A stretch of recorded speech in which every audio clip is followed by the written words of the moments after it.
G'day punters and welcome to the Wild West. We're brought to you by Betfair Australia and it is Bunbury Cup week.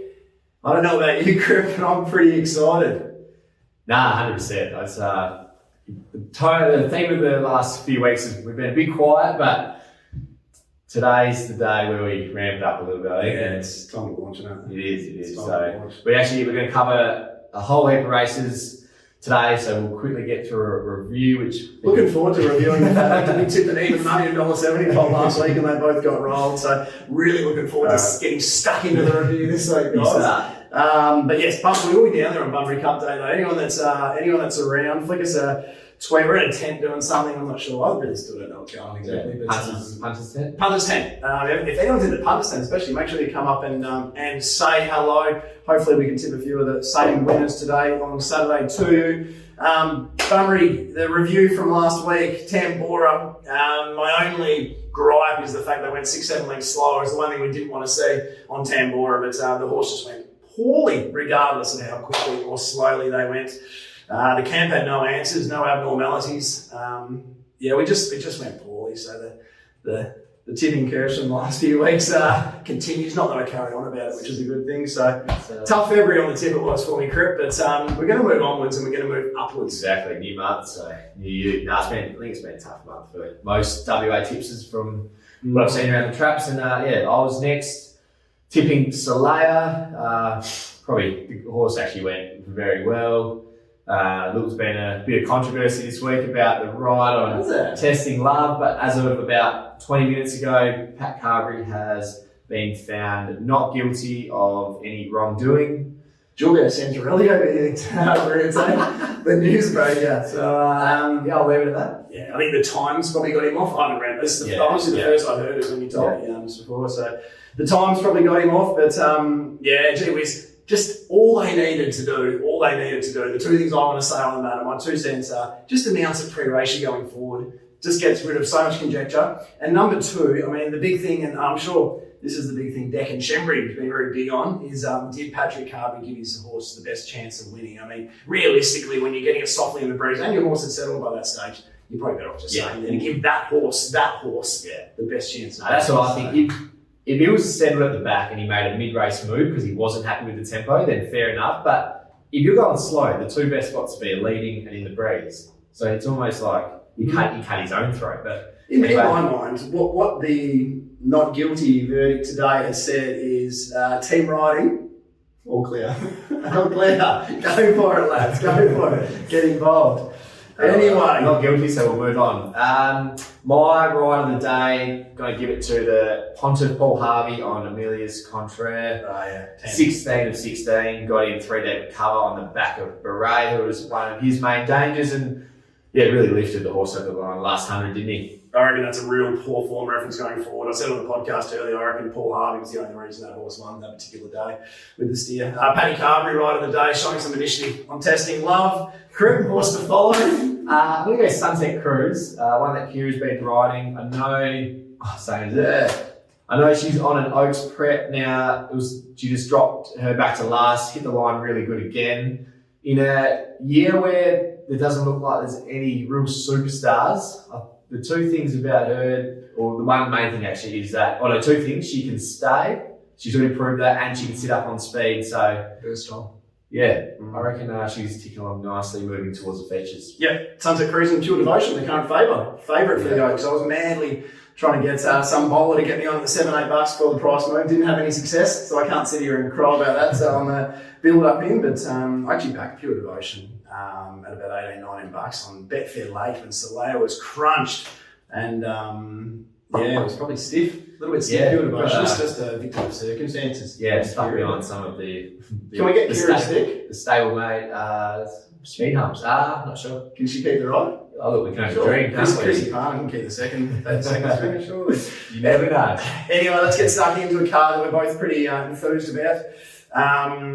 Track bias. We really should touch on track bias. We clearly don't often have Saturday meetings outside of Ascot or Belmont's. We're at Bunbury for the day. It's a track which has, for me at least, Crip this season been playing definitely more. I mean, every track plays to some degree on pace, but it really has been suiting those on pace. Rails in runs been fine. We won't see any more rain. I don't know why I just pointed to outside either. That's where it rains.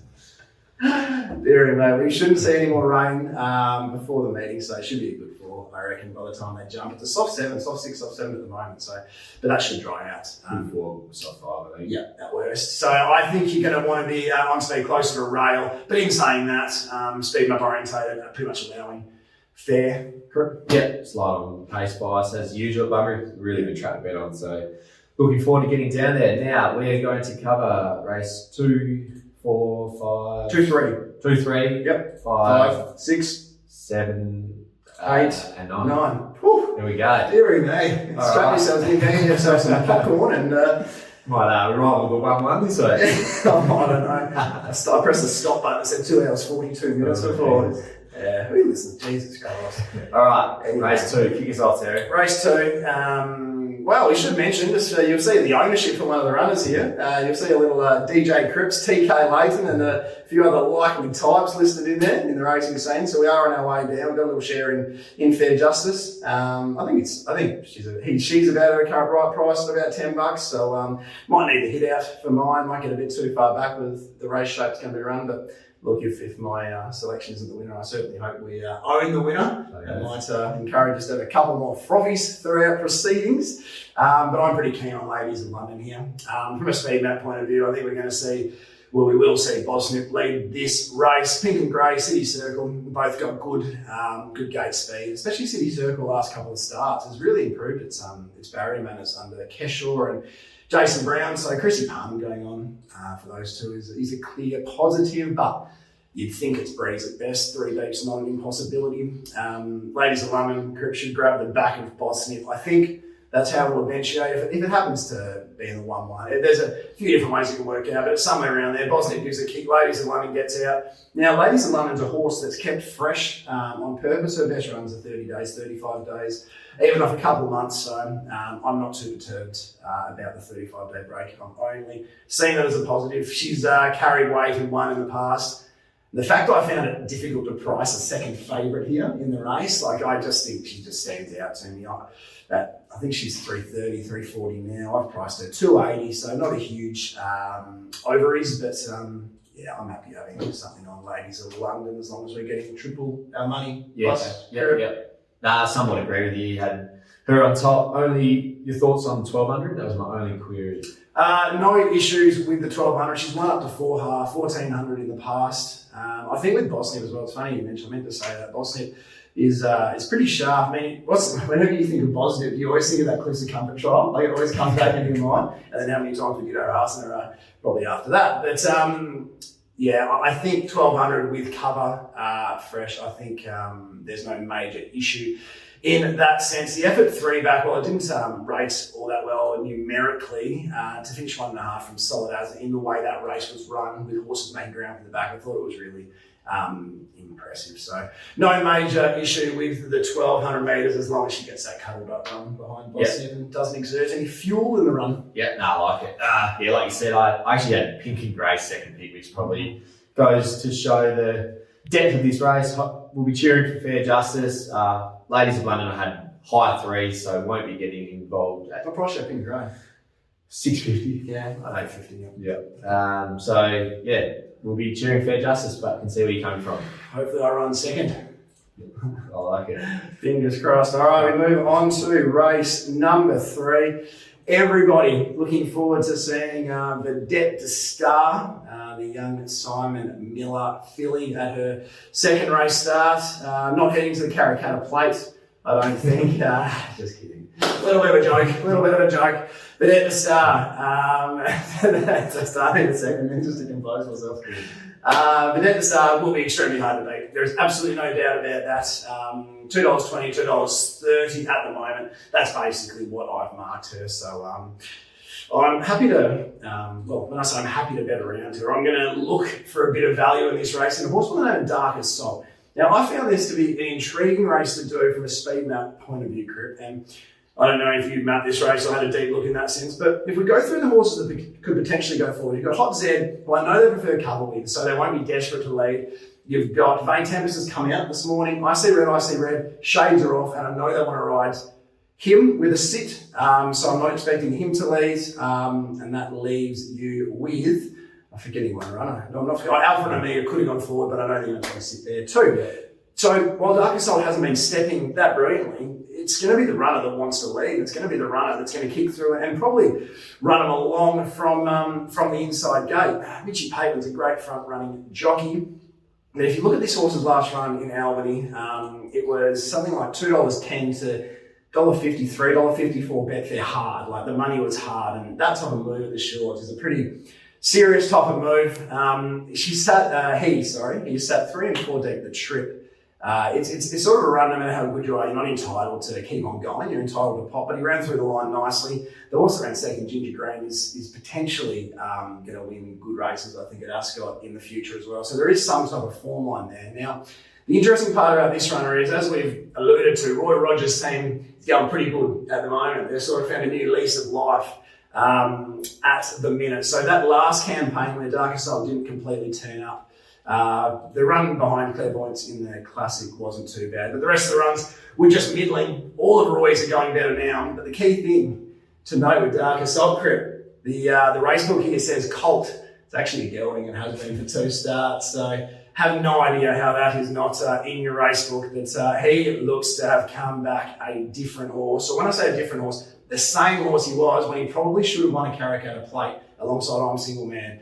If you look at that preparation, he's run second to Gemma Sun, third 2 lengths further back was Charlton Eddie. He was stiff in the Magic Millions behind Gemma Sun when Jerry Noski rode him from an awkward alley, and he never settled. He was always wide, always working. Look, I think this bloke's a little bit untapped, and I think he might be back in that type of form. Roy Rogers are all flying at the moment. If they find the top, they can run your cheeky races. So, look, I think Vedetta Star is super, super hard to beat. But I've marked Dark Assault around the $8 mark. It's currently 20 odd bucks each way. Let's have something small on, I think. I like it. No, I don't follow the deep southern form like you do. So, but I did obviously watch the replay of that run, and it was pretty impressive on the eye, and it was a strong maiden that day as well. Actually, a horse called Z-Wick that I was quite keen on at Bunbury once, and in Albion still maiden. So Wet ran 4 for 5 today, I think as well. So yeah, 3 for 5. Yeah, it's been a tough transition to the Great Southern Z-Wick at this stage of proceedings, but I do expect the Depth Star to be very hard to beat. But look at value in this race. Dark Assault each way, little play, nothing over the top. Yeah, no, I don't have anything more to add on. The Debt Star 240, I think she's currently 220, so we'll stay out. Just worth noting, Icy Red is also not accepted as well. Yep.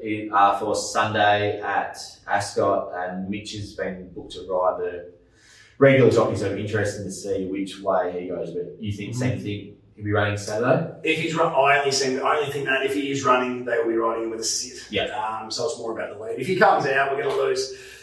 So 16 cents to the dollar, still $16, $17. It's a shame though, because I've got IC Red closer to 16, 18 bucks. So it's a deduction I don't want to see, to be honest. But yeah, look, as I said, anything each way, $4 plus a whole Dark Assault, maybe having a little speculatory each way investment. Very good. All right, race 5.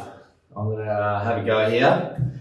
I'm going to Scooter's machine again. We're going back. How good's that horse going? Oh, incredible. But no, not Scooter's machine. I think it's not a big step up in class, but sort of getting to those 72 pluses now is probably found his mark. I'm going to go with, probably put my jockey manager's cap on, but I'm going with one at odds, and that's Diableary. Now, so Kira rides him. I just look back to, he really found form at the end of last year, and I keep coming back to 2 runs in December. I reckon he was a moral beat in both. One was behind Platinum Bullet in town. Resort Man ran second in that race. He ran third. And then on Boxing Day, he stepped up to a 78 plus out of his grade and beaten 1.3 lengths behind Son of a God, when I really think he should have won that race as well.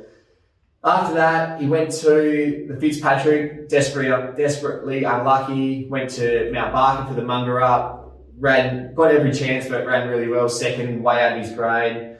Then went to the Batavia. He's a very well-travelled horse, probably beaten by a wide barrier. And then last start, he was probably a little bit disappointing, but still only beaten 3 lengths behind Resort Man. And in that time, he'd backed up twice off 7 days. And I think he'd probably just had 1 run too many.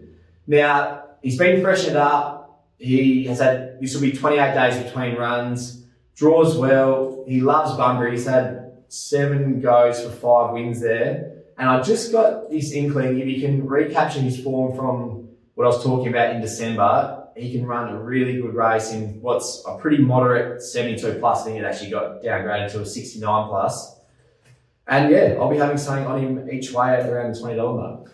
Well, I always like to have a think, what's Crip going to tip here? And I'll tell you what, wouldn't have come up with Diablo. This is not one I would have imagined you'd come up with, but geez, he likes Bunbury, doesn't he?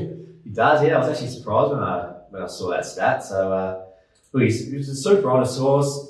Really doesn't know how to run a bad race. And yeah, I've marked him high single figures. So at around that $20 mark, he's, I just think could do worse than have something on each way. I like a bit of an each way spec. Yeah. Always like to shop for a bit of value. So, the one thing I took from this race was that there was just basically so many knocks on every horse, wasn't there? Like there was nothing that stood out in that sense. So, I think Charlton Eddie, I'm not convinced still if he's Spree's the best as well. If he's come back as good as his 2-year-old days. Crystal Spirit was a nice trial, but hasn't won in 910 days. Scooter's Machine's going well, but step up in class.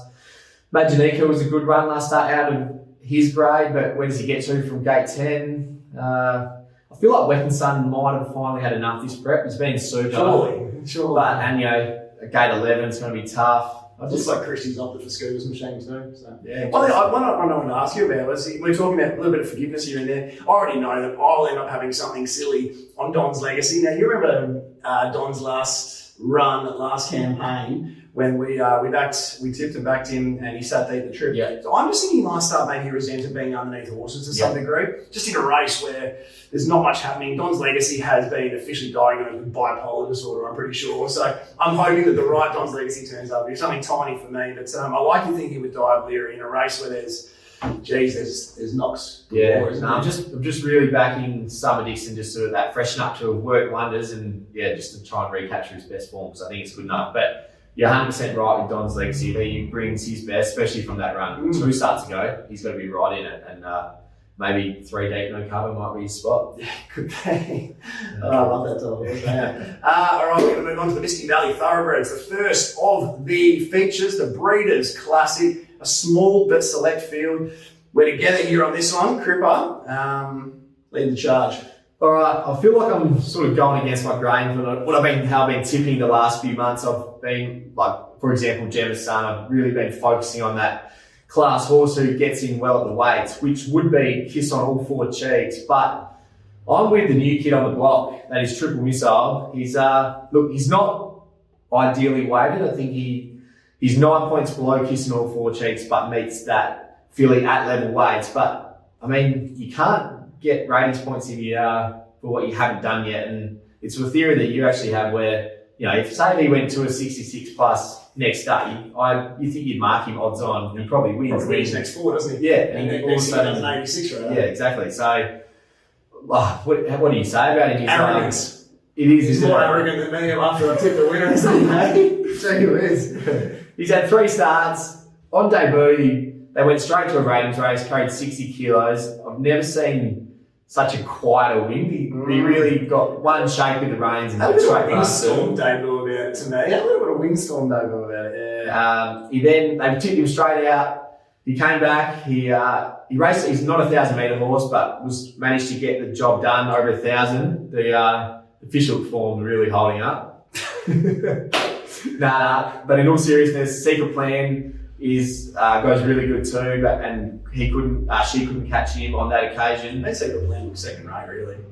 100%. He then he was on in midweek. He was $1.30. I don't reckon Paul Harvey was that keen to land in the breeze without cover, but by no one's fault, that was just where he ended up. And far out again, just one shake of the reins and it was all over, wasn't it? Did you like how he let, because it was a horse 3 wide, no cover mastering, he let mastering level up, get in front, and if you were on, obviously the $1.30 I wasn't on, but you would have been thinking, hang on, like get into this, but he just knew what he had underneath, and as Crip said, just a little, and he was off and going. It was so arrogant. Yeah. So arrogant. And look, like we've touched on, like he really hasn't been fully extended yet, but the data just shows or really rates him highly, as good as what Kiss on All Four Cheeks has done in her career today. But I'm expecting there's plenty of upside with natural improvement and being let out of second gear.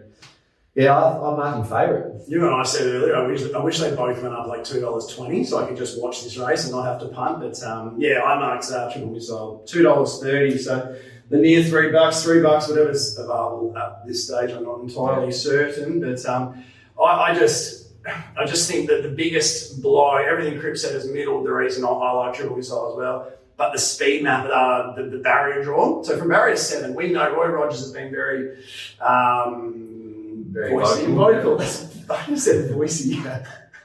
Good. Been very vocal. Voicey, that's horrible.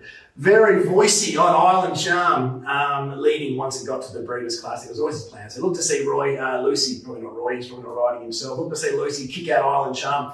So if they do want to go forward on Kissing All Four Cheeks, it's probably the breeze at best. And you might even see Indigo Blue with the shades on would be really aggressive too. So it's an interesting setup in that sense. There's a big chance Triple Missile, because underneath Triple Missile is 3 slow ones out of the gates and Chiclet Blow Me Out and Magical Dream. So it's not impossible, and it's more than likely that Triple Missile probably lands on the back of Kiss on All Four Cheeks. Jeez, if they sprint together from that spot, I reckon there's only probably going to be one winner. But if I'm getting near $3 about a coin flip, you're in every day of the week, aren't you? Yeah, 100%. Couldn't agree with you more on that, Matt. Look, I mean, Chris Parham's got options from not options, but he can either go forward, probably sit in the breeze, and then he'll have the danger on his back. He can try and slot in, but risk getting caught deep. Otherwise, if he goes back, well, I'm happy with that as well, because we'll have a head start. Exactly right. Yeah. Exactly right. There's so many ways this map could eventuate. The only way that I think looks really ugly for us, if he's aggressive, the other two don't jump, Indigo Blue and Island Charm don't jump that well, and somehow gets to the front softly, and he gives a bit of a kick. But even then, I think Triple Missile's really untapped. I'm really happy about backing a horse and getting my price about a horse that's on the way up through the grades. We know that there's more gears we haven't seen yet. This is 100. He hasn't beaten much, but this is his acid test, and I think he'll rise to the occasion. Mm-hmm. All right, race number 7. This is probably the bet I'm most excited about for the day. I always like something in a bit of value. You're already had a little jiggle there thinking, what's going on here? What's happening here? This race was an absolute nightmare to do. Well, I'm out at $7 a field, but so I'm looking forward to hearing what you have to say. Look at this, $7 a field on the dot. Oh, there we go. Yeah, $7 a field as well. So very, very open race. For me, there was just so many horses that I wanted to look to take on here. Living the Dream got the world's softest lead with 54.5 with 2 horses in second and third, Red Publisher and the Big Show, not Red Publisher, Phone Me and the Big Show, who both came out, went poorly next start. Phone Me's drawn wide with a big weight after going poorly 7 days ago. Just take on, and they're sort of running. Stop there. The only thing with Phone Me, it was actually going to be a horse to follow of mine, except it was in this week and I didn't want to follow it, so I didn't make it one. But just didn't get the 1800 metres, especially a strong tempo. Back to a 1400 suits, but the barrier proves his chances. So what I said as well before, and BJ on the podcast said the exact same thing. Even if he's 100% and Cherry right, still very hard to win from that game. He's still so much. Even if he is right, then there's just so many ifs and buts that have to go there. So I looked for a bit of value, looked what we could get, what else we could find in the market here, and I've come up with another Roy Rogers runner in Read the Riot Act. Now, Read the Riot Act. Roy's brought a few to town recently with a fair bit of fanfare. We saw Big Butter Boom start second favourite.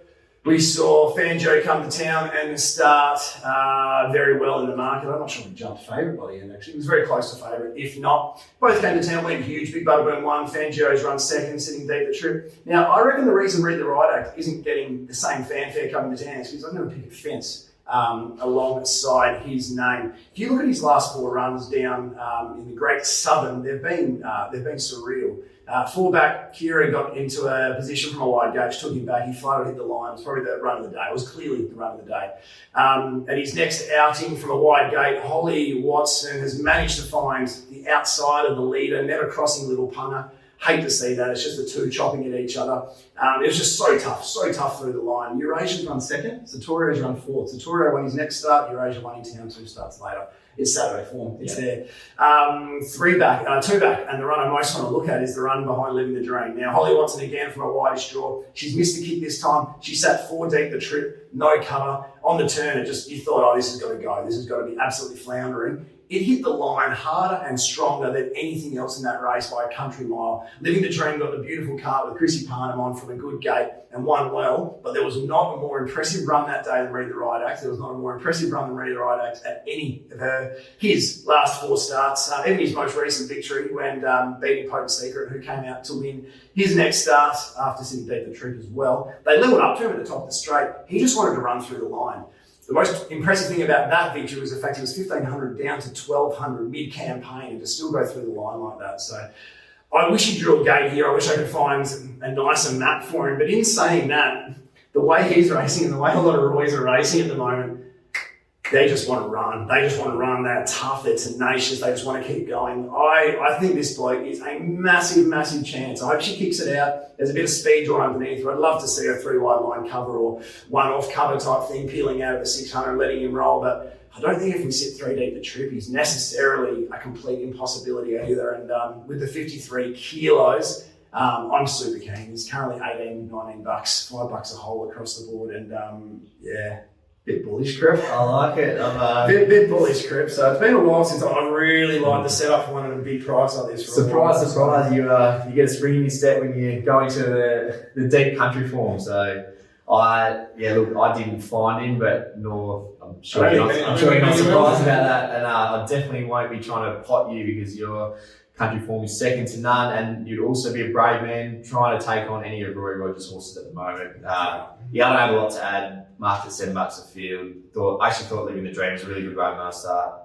Pleto. Living the Dream crosses scoreline and stuff. I don't know. It's a sticky matter. There's lots of speed without a real obvious leader. Mm-hmm. It was a race where unless one of my horses, I had about 4 or 5 that were all between $7 and $10. Unless one of them went up 20s, I was never going to play in this race. And after a few beers on Saturday morning, tell you. Yeah, I reckon I'll be carrying on like a pork chop. It's one of those bets. I was going to say, it's one of those bets you have to have, otherwise you have to deal with me without having anything on for the next couple of hours. 100%. It's a mental health bet for me, I reckon. So $7 I was for Read the Right Act. So yeah, very happy with the near 20s. Who knows what Betfair will do. Yep. With Roy, sometimes they go bang, but I could trade $35. I have no idea. I'm very happy with the $20. I don't need to overthink that. No, I don't think at a glance, I don't think it will be a real data plunge or anything like that. So you might even get slightly better. Mm-hmm. All right, I think, not that we've got much of an opinion, but we're going to cover the features, or the main 2 features, the Bunbury Stakes and then the Bunbury Cup. Looks like a couple of cracking races. Unbelievable. We'll start with the stakes. What are you thinking? Well, it's one of the best stakes I've seen in a long time. Just the sort of points of difference. You've got a lot of the same runners as the Pinjarra Classic from a few weeks ago. The difference is Gemma Sun's out, but Wrinkly comes in, so you've got your natural pacemaker. Not much speed, is it? No, there isn't. Wrinkly is actually hasn't found the front in his first 3. He's the type of horse that can run a big race. Wrinkly, do not leave Wrinkly out of your quaddy. It's 100% do not leave Wrinkly out. So you what price Brad run up, Wrinkly? Yeah. Third favourite 8 months. I reckon he's closer to the mark than what the corporates are at the moment anyway. Well, what do you reckon you're trading? I don't know. I did 15s. So. Yeah, well, I'm in 21s, but I've got in brackets price irrelevant, spec bet fair late, thinking you'd see 40s. Yeah. I just had to have, just a small little investment for the horse will finally get to the top and roll. But no, look, I think it's a cracking race. I've got no real strong opinion. Obviously got to share in dictate. He's had a little bit of foot abscess, but he's been back in work and we're happy with him, but probably not fully wound up, so I can't give him a big push. To be honest, I think he's way under the odds at $8-9, unfortunately, Crip. But last of the line, which way are you leaning? He's the real X factor because he comes out of different form lines to what most of the fancies are.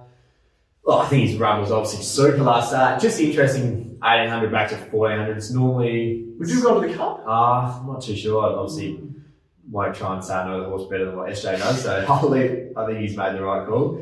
Drawn well. He was my favourite, but I couldn't get him close to 370. Son of God had every chance in the Pinjarra Classic, but Simon, by the way, I just want to say, for anyone out there that hasn't listened to Simon Miller's interview on the Did 1-1 you last listen? week, there's no one better in WA racing to listen to than that man. I went for 40 minutes and I could not get enough. I could have listened to it another 4 hours, I reckon. He messaged me about 11 o'clock saying he trained to treble last week, and what did he say? If I keep training trebles, I'll fucking sponsor the podcast. He's the best. So do yourself a favour and listen to that if you haven't. He's got some good punting stories. But he's always said that son of God, this is its grand final.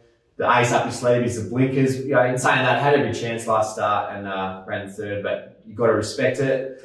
From a betting point of view, I've got no real interest. Like you said, I'll probably have something really small and wrinkly late, especially if the track's playing on speed. But there's a horse who I know we both got a result out of it to place last start, and that's Western Temple. He's a real unfashionable galloper. He's currently $11 and $3.50. I've got him 8, but I expect that he'll trade a lot longer than that. He's a bit of a non-winner, but if I can get close to $5 a place, I'll be that'll be my bet in the race. Yeah, I like that. Yeah, it's funny. We both marked him considerably shorter than the 20 odd bucks he went up last week, and got what you can, and then you see Betfair $40 just before they jump. You think, yeah, what's going on here? So we saw Pete Fernie at the sales. So you can say confident was an understatement, and he was almost got it right. I actually texted him up the race, mate. That was an unreal tip, and. But just was unable to get the chockies beaten by an Cryptic Love. Cryptic Love, give me a spell. Gee whiz, cracking horse race. Yeah, look, a lot of people are going to be saying 2 horse race between Sun and God last the line. I think it's deeper than that. Yep. Sam's dad was huge, but we'll need the race set up. Needs so much to go right from that point of view, but not impossible. And Tollman meets for one length last time they met. Tollman, 6, 7, 8, whatever it was. Yeah, it meets. Last of the line is stacked way better. So yeah, so many different aspects of this race you can look into, get involved with. But if you give Tom his last run, he's right in it. Like you said, that run 2 starts to go was super, and he's another one that will blow out massively on Betfair. Oh yeah, it'll be anything. Yeah, no, I'm going to be playing this pretty wide in this leg of the quaddy. I think it's not as clear cut as what the market suggests. I'm willing to basically just play whatever's there on Betfair. Yeah. The spec. Like, I'm 470 Simon got last of the line, marked and square. I'm really respecting Simon Miller's when he's found some form. So that's part of my shorter price Simon got. But they're 370 a pair. Sam is at about 7. It's about 8. I'd probably mark that a bit thin. I've got Western Temple 880. So there's just nothing there at the minute. But I reckon Betfair will provide late. 100%. It's again, we've been harping on about it, but with these even sort of days, you can't go. You get your early bets on, but then other than that, you just wait and have your markets ready and bet accordingly. Exactly right. It's going to be some really big prices. Exactly right. We'll probably hope that a horse like Last of the Line or Son of God's overbet and jumps 290 sort of thing, and then you start going, oh, hang on. Which I think that will be. Yeah, something. If not both, will be overbet, and that's what you want to see. There's prices that become available. So, all right, Bunbury Cup, you're the staying guru. So just wins. Okay, done. I actually was going to say to you, and you probably can't give too much away, but Saucy Jack, Kira's on Saucy Jack, the old 71 raider in the 90 plus. We'll get to that in a minute. I'm okay with that actually. It was a good win last start. Fair enough, have a throw at the starts. But Saucy Jack is a real fly in the ointment horse for any trap for fools backers, because you know that Saucy Jack, and fair enough too, he should only be ridden in that manner again. So you presume that trap for fools will have to let Saucy Jack go, which means taking a sit or at least carting up the rest of the field. But no, look, I was hoping Montalino went up 240 plus and would have a good size bet, $1.70 or so. I'm just going to wait for the exchange, hope I get some even money late, and probably have a good old fashioned whack. If so, otherwise it'll be Divine Shadow each way if $20 plus. That's how I'm thinking. If I get neither, I don't know what I'll do. Yeah. I'll have a look at my investments. Probably. I don't have too much to add. Staying races are not really my go. My brother's keeper here. I've had my one staying tip for the year, so apologies for that. I thought, during the race, if there, Montalino, I had $1.90, so a bit short. If there's one horse that I potentially could back to place, I thought it might have been the Big Show. Well, just the way the race last week was run, I just thought any horse that was close to the speed was gassed because of how fast they went. So the ones that the eye catchers were all coming from the back, like Divine Shadow, even Superior Smile, Paddy Shadow. You know it's a fast run race with Superior Smiles running on into the Yeah, place. I thought the big show was it's actually quite a good run considering how close he was to the speed. That's why we're both sort of forgiving Wrinkly. We're not tipping Wrinkly, but we're both sort of forgiving Wrinkly. Yeah. Beat the 10, 12 lengths, but you just don't even need to watch the replay. Yeah. Even with Gunlock, was a good run, just gets the plates on, which is unfortunate. But and back to your point about Saucy Jack, I haven't spoken to Ben Owen for a few days, but when I did speak to him to book the ride, it sounded like, obviously how well the horse went rolling, so I doubt he'd be changing his tactics there. 100%. You'd, once something works, you go again, don't you? But in saying that, you're not going to cross Trap for Fools, are you? Depends how desperate you are to cross Trap for Fools. This might be a place to go all over again. Anyway, that's it. That's a good little preview. I'm excited about where to come. Good mixture of some shorties with a line on one and a bit of value as well. Yeah, I think. Are you your best of the day, Read the Ride Act, or are you? No, best of the day is Triple Missile. Yeah. Best of the day is Triple Missile. If I was having one bet on the day, I'd say I really want to be able to Read the Ride Act each way, but I think we get the opportunity to get a price about a good horse on the layout. Yeah. No, that's always the key. If you can find a horse that is going to get to a level before it does, and you know it's going to get there, that's when you can make some money. So, exactly right. All right, I'm with you. Triple Missile, my best of the day too. So really excited for the day. Not too many early bets, but I reckon I'll end up being a pretty big outlay day by the end of it. And can't wait to get down on the track and get to Bunbury. So I think we're in I think it's called the Punters Tent. So especially if you're in there, we'll be on the panel or say hello. We're on the panel or something like that. So come say hello. As always, the 1-1 had Brad Parnham on this week. Yep. Very good. Talked about his rides over East, Indian, Pacific and Platoon in the Group 1s. How's that? All the Parnham boys speak very well, so looking forward to listening to that. And groupsracing.com as per usual. But other than that, see you down at Bunbury. Gamble responsibly.